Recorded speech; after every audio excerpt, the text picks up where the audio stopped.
మనం ఇప్పుడు కొత్త రాష్ట్రం, మనం బ్రహ్మాండమైన దాని కన్స్ట్రక్షన్ వర్కులు చేస్తున్నాము. కొత్త వాళ్ళు ఆంధ్రప్రదేశ్లోకి వస్తున్నారు. వాళ్ళందరికీ ఫ్లాట్లు కావాలి, దాన్ని ఉండడానికి ఇల్లు కావాలి, ఈ అపార్ట్మెంట్లు కట్టాలి.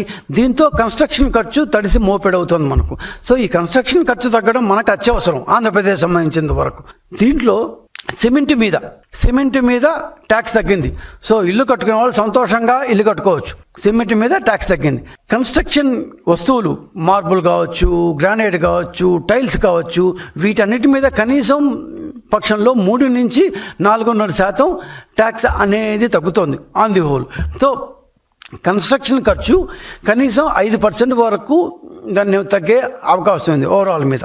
సో దీనివల్ల కొత్త డెవలపర్స్ వస్తారు. సొంతంగా ఇల్లు కట్టుకునే వాళ్ళకి ఖర్చు తక్కువ అవుతుంది. ఆన్ ది హోల్ కన్స్ట్రక్షన్ ఖర్చు తగ్గడం వల్ల ఆంధ్రప్రదేశ్కి ఖచ్చితంగా లాభం జరుగుతుంది.